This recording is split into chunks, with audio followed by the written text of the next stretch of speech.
자, 오늘은 말씀대로 내게 이루어지리이다 라는 제목으로 함께 같이 말씀을 나누도록 하겠습니다. 이 말씀을 나누기 전에 우리 믿음으로 함께 선포하겠습니다. 성경은 하나님의 말씀입니다. 오늘도 하나님께서 주님의 말씀의 종을 통해 이 성경의 진리를 나에게 선포하실 것입니다. 아멘. 자, 말씀대로 내게 이루어지리이다는 말씀. 여러분, 오늘 본문 말씀은 하나님께서 천사를 통해 10대 소녀, 정확하게 얘기하면 13살이라고 알려진 마리아에게 예수님을 잉태하게 될 것이라고 사실을 전한 내용으로서 너무나 잘 알려져 있습니다. 수태고지라는 말로 사자성어 사전에도 들어가 있지요. 자, 여러분, 사전에 들어가 있다는 말은 무엇을 의미할까? 우리가 한번 생각해 봐야 하겠습니다. 어떤 단어가 사전에 들어갈 때 가장 기초적인 것은 보편성이랍니다.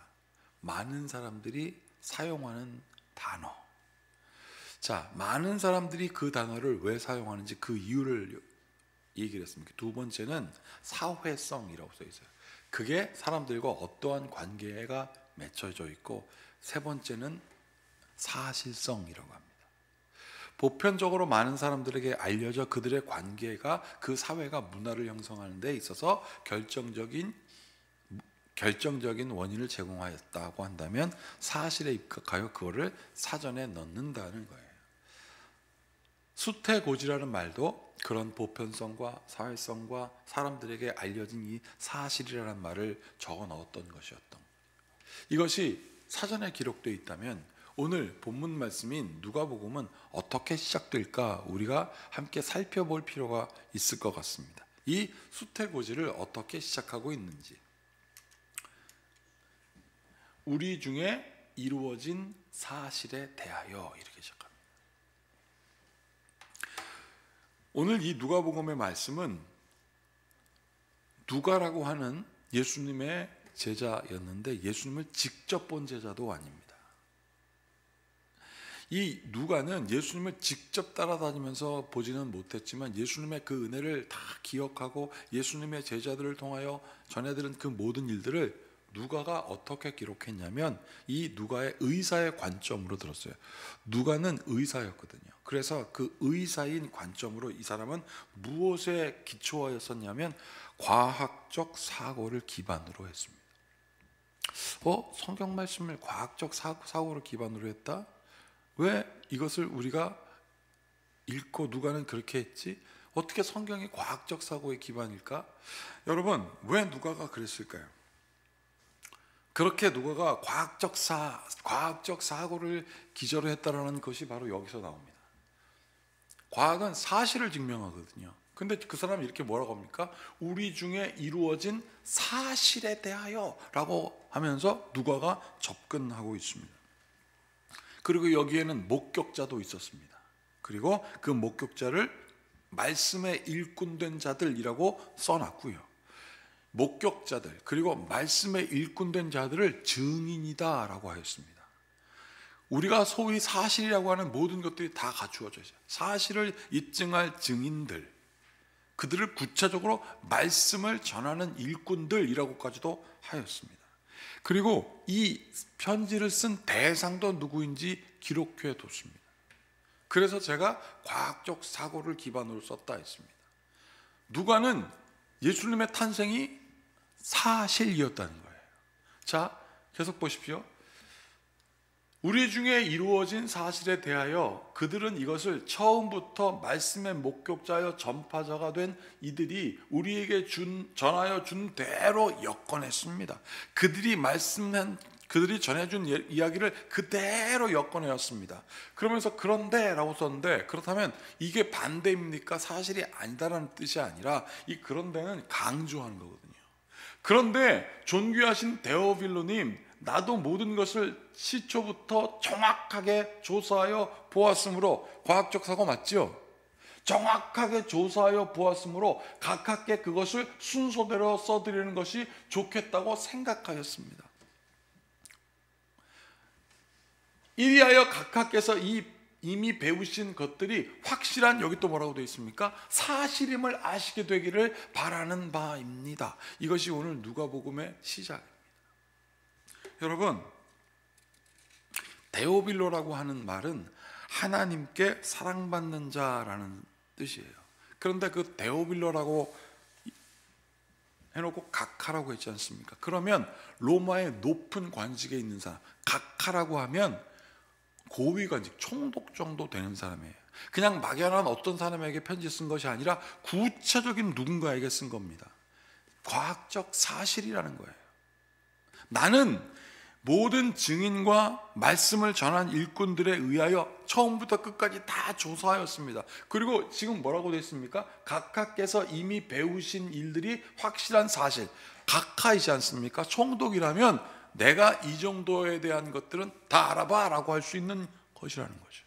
그러면 당신도 조사해 보았지만 나도 조사했어. 그리고 말씀을 전한 그 일꾼들의 증인까지 더하여 내가 당신에게 우리 중에 이루어진 사실을 지금 말합니다가 누가복음의 시작이었던 거예요. 여러분, 그러면 이 누가복음은 무엇을 의미하냐면 역사적 기록이라는 뜻입니다. 허무맹랑한 소설이 아니었다는 거죠. 그러면서 우리에게 강하게 도전되는 것이 무엇이냐면, 역사적 사실은 선지자들의 예언은 다 성취되었더라. 두 번째, 그 선지자들이 전한 모든 성취된 예언들은 하나님의 말씀이었고 하나님의 말씀은 사실이었더라고 누가복음을 통해서 우리에게 전해지고 있는 것입니다. 사랑하는 여러분, 나는 이것을 믿는 여러분들이 되기를 축복합니다. 막연한 누군가 전했던 기록이 성취되었고 그것이 사실이었다고 오늘 마리아처럼 말씀대로, 그 말씀들이 성취되었다고 말하는 말씀대로 내게 이루어지리라는 고백이 나는 여러분들의 삶 속에 누군가를 설득하는 말이 되는 것이 아니라 선포의 능력이 있는 여러분들 되길 축복합니다. 이게 믿음 있는 사람의 자세예요. 여러분, 오늘은 그 사실의 첫 번째, 천사를 만난 마리아를 여러분들에게 소개하겠습니다. 마리아가 천사를 만났습니다. 과연 어땠을까요? 여러분, 천사 만나보셨습니까? 저는 주일날마다 만나기 때문에 천사가 어떤지는 압니다. 그런데 우리가 알고 있는 막연한 천사, 마리아가 지금 천사를 만났어요. 오늘 성경에 보면 마리아가 천사를 만났을 때 그 분위기를 묘사한 장면이 나와요. 아주 누가스럽게. 어떤 사람들은 뭐 하늘에 별이 빛나고 막 소리가 들리고 찬양 소리가 들렸다고 하지만 오늘 누가는 뭐라고 하냐면 마리아가 천사를 만났는데 그 분위기를 어떻게 소개하고 있냐면 천사의 말로 소개하고 있습니다. 어떻게? 마리아야, 두려워하지 말아라, 이렇게 소개되어 있어요. 빛 중에 나타나서 땅이 흔들리고, 이사야는 막 그렇게 했거든요. 막 구름이 휘갖고 막 냄새가 나고 그 중에 하나님의 말씀이 일어나고 막 나는 엎드려 있다. 이게 아니라 의사 누가는 뭐라고 그랬냐면 마리아가 두려워하더라, 이렇게 써놨어요. 여러분, 마리아는 천사 가브리엘을 만났습니다. 그 가브리엘 이름도 써놨습니다. 이 가브리엘은 하나님의 전령이라는 뜻이거든요. 하나님의 전령인 가브리엘이 와서 말씀을 선포합니다. 그리고 선포할 때 두려워하지 말아라. 성경의 기록에 보면 이렇게 되어 있습니다. 그에게 들어가 이르되 은혜를 받은 자여 평안할지어다, 주께서 너와 함께 하시도다 하니. 29절 다 함께 읽어보겠습니다. 처녀가 그 말을 듣고 놀라 이런 인사가 어찌 됨인가 생각하며. 천사를 만난 마리아가 두려웠죠. 그런데 오늘 본문 말씀에 보면 주변의 환경과 신비적인 현상 때문에 두려운 게 아니라 지금 뭐라고 되어 있습니까? 그 말을 듣고 놀랐습니다. 지금 평안하냐고 나한테 묻는 거야? 아닌데, 나 평안하지 않은데, 평안이 있을 리가 없는데. 여기 뭐라고 되어 있습니까? 이런 인사가 어찌 됨인가 라고 this might be 이렇게 되어 있는데, 여러분, might be는 어떨 때 쓰냐면 뭐 그럴 일이 있겠어, 아닐걸? 이랬을 때 might be라고 씁니다. 그런데 그럴 거야, 아이 그럼 그렇고 말고 그래 아마 그럴 거야 라고 할 때는 maybe라고 합니다. 의미가 확 달라요. might be, 에이 그런 일이 무슨 평안이 있겠다고 말이야. 지금 그렇게 마음속으로 생각하고 있었습니다. 여러분, 그러면 이 사람이 은혜 받을 자여 평안할지어다 너에게 평강을 전한다 라고 했을 때 왜 지금 29절에서 처녀 마리아는 무슨 평강이 있어, 그런 게 있을 수 있겠어, might be 라고 했을까? 저는 두 가지 사실이 관측되더라고요. 첫 번째, 이스라엘 백성이 기원전 586년에 망했습니다. 그러면 지금 예수님이 기원전 1년 전에 태어났다고 하는데 그걸 기준으로 보면 한 600년가량 이스라엘 백성들은 평강이 없었어요. 나라가 없었어요. 포로로 살았고 노예의 삶을 살았습니다. 이스라엘이 있었던 그 땅뿐만 아니라 로마에 가도 이스라엘 백성들은 노예로 살았는데요, 그 로마의 거리는 똥길이었대요. 똥. 2층은 로마인들이 살고 1층은 유대인들이 살았는데 다 똥 버리고 음식 버리면 그거 다 치우면서 살았다는 거예요. 그러니까 노예보다 못한, 한마디로 얘기하면 짐승 취급 잡았던 사람이었습니다. 그런 이스라엘 백성 중에 한 사람 여인에게 평강이 있을지어다 하면 여러분 그게 납득이 되겠습니까?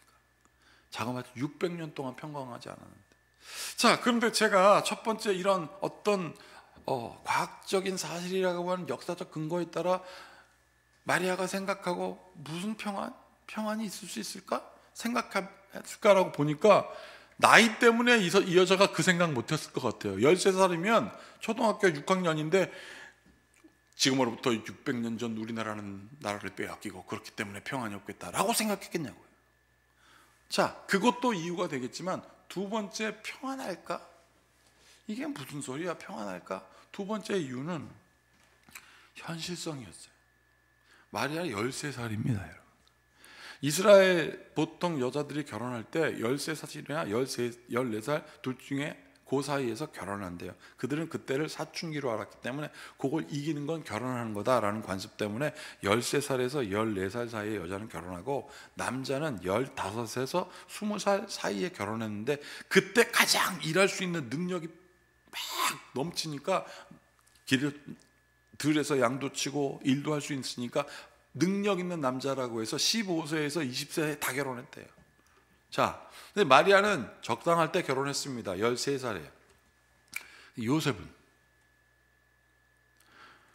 요셉의 기록을 보면요, 적게도 그때 마리아하고 결혼할 때 40살이라고 그랬습니다. 20세가 넘어가서도 결혼하지 못하면 사람들을 말하긴 생식 능력이 없거나 삶의 능력이 없거나, 그러면 모세는 그런 사람이었다는 거예요. 그런데 역사적 기록을 보면 모세는 당시에 몇 살이었냐면 마리아하고 결혼할 때 나이가 90세였습니다. 그래서 옛날 중세 그림을 보면 예수님 탄생의 모습을 이렇게 표현했습니다. 귀도데니가 1640년의 그림 보면 성 요셉과 아기 예수, 요셉이 아이를 안고 있는데 요셉의 얼굴을 보십시오. 할아버지예요. 마리아의 두 번째 객관적인 거절은 무엇이냐면 내게 무슨 평안이 있다라는 거야. 우리 남편이 할아버지인데 나 평안이 없어. 여러분, 그러면서 천사가 이에 대하여 뭐라고 말하냐면, 천사가 이르되 마리아여 무서워하지 말라, 내가 하나님의 은혜를 입었다. 하나님의 은혜를 입었답니다. 그러면서 수태고지하죠. 보라, 내가 잉태하여 아들을 낳으리니 그 이름을 예수라 하라. 그가 큰 자가 되고 지극히 높은 이의 아들이라 일컬어질 것이요, 주 하나님께서 그 조상 다윗의 왕위를 그에게 주시리니 영원히 야곱의 집을 왕으로 다스리실 것이며 그 나라가 무궁하리라. 34절 같이 읽어보겠습니다. 마리아가 천사에게 말하되 나는 남자를 알지 못하니 어찌 이 일이 있으리이까. 여러분, 마리아가 객관적이고 논리적인 사실로 거절합니다. 아까는 마음속으로 궁금해했잖아요. 무슨 그런 일이 있을 수 있겠어, 말도 안 돼. 그런데 천사가 이런 얘기합니다. 한 걸음 더 나가서 너 처녀인데 아기를 가질 거야. 이름도 가르쳐주네, 예수라고. 근데 그 예수가 하나님의 아들이래요. 13살 꼬마한테. 황당하기 그지없었겠지 않습니까? 근데 마리아가 생각했습니다. 그리고 대답합니다. 이제 마음속에 있는 그 말도 안 되는 것을 입으로 표현합니다. 뭐라고요? 34절, 천사에게 말합니다. 나는 남자를 알지 못한다. 우리 남편이 생시키는 거 끊어졌고 많게는 90살이라고 생각이 되고 할아버지인데 그 사람하고 나는 결혼도 안 했어. 지금 정혼 상태인데 이걸로만 봐도 아기가 생기면 안 돼요. 그런데 어떻게 내가 아이가 생깁니까? 남편의 나이로 봐도 안 되고 결혼도 안 했기 때문에 안 돼요. 내가 어떻게 아이가 생기겠습니까? 남자를 알지 못하니 어찌 이 일이 생기겠습니까? 라고 객관적이고 논리적으로 천사의 말을 거절했습니다. 여러분, 오늘 우리는 이 점을 살펴보아야 할 것 같습니다. 객관적이고 논리적으로 이해할 때 하나님의 은혜가 여러분 이해가 안 될 때가 있습니다. 우리가 여기서 또 한 번 중요하게 보아야 될 것은 천사가 마리아를 왜 찾아왔느냐는 거예요. 지금 마리아가 계속 거절하고 있는데 천사는 지금 마리아에게요 막연한 믿음을 심어주려고 오지 않았습니다. 마리아가 객관적이고 논리적으로 합리적으로 마리아가 천사의 뜻을 거절해도 우리가 아무리 거절해도 천사는 떠나지 않았다는 거예요. 그러면 이것은 무엇을 뜻하냐면 하나님께서 택하시고 선택하던 사람은 하나님은 절대 포기하지 않으신다. 제가 지난주에 어떤 분을 만났습니다. 고등학교를 졸업하고 군대를 갔어요. 근데 군대를 갔다 와서 청년이 돼가지고 그분이 그렇게 얘기하더래요. 그 어머니가 교회를 가봐라. 그럼 친구들이 있을 거 아니냐. 그래서 교회를 갔대요. 교회를 갔는데 자기 또래 청년들이 있어요. 근데 청년에서 열심히 하다 보니까 교사를 하라는 거죠. 그래서 교사를 했답니다. 교사를 했는데 아이들을 가르치다 보니까 내가 아이들을 가르쳐야 되는데 공부를 해야 되겠다. 제가 공부를 했다는 말을 그분이 하시길래 성경 공부를 하려고 하는구나. 그렇게 생각했는데 그게 아니라 나 대학 가야 되겠구나라는 생각이 들었대요. 근데 대학을 당장 시험 보서 할 수 없으니까 학점은행제 공부를 했습니다. 학점을 다 땄어요. 대학 졸업에 합당한 학점을 다 따고 그 다음에 편입시험을 봤어요. 여러분 보통 편입시험은 200대 1, 300대 1 막 그러거든요. 그걸 뚫어냈습니다. 나는 교사가 돼야 되니까. 그래서 편입시험 학원에 갔더니 영어 시험 보려면 3만 단어 외우라고 그랬더라는 거예요. 그래서 3만 단어 다 외웠다는 거예요. 그 시험장에 딱 가서 봤더니 문제를 푸니까 그냥 답이 딱 보이더라는 거예요. 그 전체 문제 하나 빼고 다 맞아가지고 그 두 명 뽑는데 합격했다는 거예요. 공부는 어떻게 했습니까? 물었더니 학원과 교회에서 공부했대요. 집에서는 잠만 잤대요. 그러니까 부모님은 자고 노는지만 알았겠죠. 그렇게 그가 대학원을 가고 자기의 마음 가운데 하나님의 부르심은 바로 그때 그 순간이었다. 여러분, 하나님이 우리를 부르실 때는요, 우리를 부르신다면 부르는데 객관적으로 거절하고 논리적으로 거절하면 그래 가지 않으십니다. 선택하는 사람이 믿음이 심어질 때까지 하나님은 떠나지 않으십니다. 그 은혜가 여러분들에게 확실함을 믿으십시오. 마리아가 두려웠습니다, 여러분. 정확하게 얘기하면 두렵게 되었고 궁금하게 되었습니다. 천사 때문에. 말도 안 되는 일들이 막 일어나니까 말도 안 되는 질문들을 던졌고 그런 일들이 나한테 오니 천사가 대답합니다. 천사가 대답하여 이르되 성령이 내게 임하시고 지극히 높으신 이의 능력이 너를 덮으리니 이러므로 나실 바 거룩하신 이는 하나님의 아들이라 일컬어지리라. 보라, 내 친족 엘리사벳도 늙어서 아이를 배웠느니라. 본래 임신하지 못한다고 알려진 이가 이미 6달이 되었나니. 37절 다 같이 읽어보겠습니다. 대저 하나님의 모든 말씀은 능하지 못하심이 없느니라. 천사가 마리아의 객관적인 합리적인 거절에 대하여 얘기해 줍니다. 성령이 내게 임하시고 지극히 높으신 이의 능력이 너를 덮었다. 여러분, 하나님의 은혜가 확 덮으니까 마리아의 삶에 형통이 확 갔을까요? 이 말씀에 저 덮었다라는 말을 제가 찾아보니까 영어 성경에 overshadow라고 되어 있더라고요. over가 뭡니까? 덮는다는 뜻이고 shadow는 그림자예요. 이 하나님의 영광이 있음에도 불구하고 마리아는 그림자 취급당한 거예요. 마리아는 그림자 취급뿐만 아니라 이 말에 뭐냐면 모른 척하다는 뜻이 있거든요. 하나님의 은혜로 하나님이 모른 척했다. 이거 지금 역설적인 건데 이것은 무엇을 뜻할까요? 마리아가 이 말을 듣자마자 두려워했는데, 이 말은 너는 이제 앞으로 아이 낳을 때도 고생할 거야. 그 아이가 아이를 가졌다는 사실만으로도 세상에 나갈 수가 없어. 정원하지 않은 아이가 아이를 가졌으니까 죽을 수도 있어서 도망 다녔습니다. 그림자처럼 살았습니다. 애 낳을 곳이 없어서 마국간으로 갔습니다. 마국간에 갔을 뿐만 아니라 말 먹이통, 말 구유에서 아이를 낳았습니다. 하나님의 아들이 출생하는데, 사랑하는 여러분, 마리아는 예수님의 탄생을 위해서 지워진 존재나 마찬가지였던 거예요. 그럼에도 불구하고 그녀는 이것이 하나님의 영광이었다라는 역설적 은혜를 경험하게 되었습니다. 논리적으로, 합리적으로 어려움이 막 와요. 하나님, 나한테는 왜 이렇습니까? 라고 질문이 올지라도 주님은 선택한 여러분들을 포기하지 않으십니다. 그리고 마리아로 깨닫게 하죠. 임신하지 못한다고 알려진 여인, 이 임신하여 6개월이 됐는데 바로 엘리사벳, 너의 사촌 언니야. 그러면서 얘기합니다. 대저 하나님의 모든 말씀은 능하지 못함이 없는. 여러분, 하나님의 말씀은 사실이고요, 오늘 누가는 그것을 전하고 있습니다. 그 말씀이 성취되었다. 그래서 시편 89편에 보면 이런 말씀이 있습니다. 주께서 이르시되 나는 내가 택한 자와 언약을 맺으며 내 종 다윗에게 맹세하기를 내가 내 자손을 영원히 견고히 하며 내 왕위를 대대 세우리라 하셨나이. 주께서 이르시되 나는 내가 택한 자와 언약을 맺은다 그랬어요.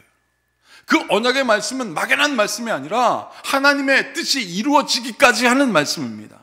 우리가 믿어지기까지, 하나님의 천사는 우리가 믿음이 온전해지기까지 그를 떠나지 않았다는 거예요. 그래서 오늘 본문 말씀 마지막에 이렇게 되어 있습니다. 대저 하나님의 모든 말씀은 능하지 못하심이 없느니라 하니, 마리아가 뭐라고 얘기합니까? 다 같이 읽어보겠습니다.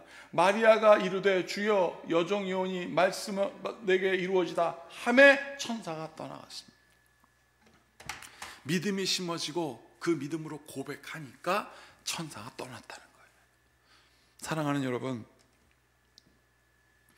우리의 믿음이 온전해지기까지 선택받은 여러분들은 하나님이 지키십니다. 믿음이 세워지지 않는다면 결코 떠나가지 않습니다. 믿음이 세워지면 그때 그것을 확인하고 그 선포를 보고 천사가 떠났던 마리아처럼 말입니다. 그래서요, 사도 바울은 이 은혜를, 이 사실을 이렇게 전했습니다. 나의 복음과 예수 그리스도를 전파함은 영세전부터 감추어졌다가 이제는 나타내신 바 되었으니 영원하신 하나님의 말씀을 따라 선지자의 글로 말미암아 모든 민족이 믿어 순종하게 하시려고 알게 하신 바 그 신비의 계시를 따라된 것이니 이 복음으로 너희를 능히 견고하게 하실 지혜로우신 하나님께 예수 그리스도로 말미암아 영광이 세세 무궁토록 있을지어다. 아멘. 반드시 하나님의 약속은 이루어집니다. 누구를 통하여? 선택받은 사람들을 통해서.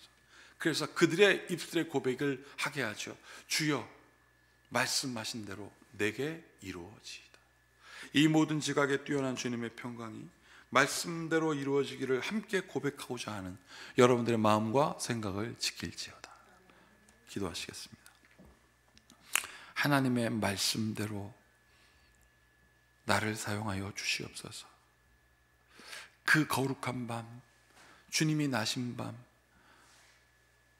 그림자에 덮여서 쫓겨 다녔지만 결국 하나님은 예수님을 탄생하게 하셨고 그것을 보게 하셨으며 예수님을 통하여 많은 영혼들이 구원받았음을 우리는 목격하고 알고 있습니다. 우리가 직접 보지 않았다고 사실이 아닌 것이 아니라 말씀이 사실이 된 것처럼 전해진 말씀이 사실로 되게 하시고 그 사실의 증인 또한 우리가 이어 되게 하여 주시옵소서. 예수님의 이름으로 기도하옵나이다.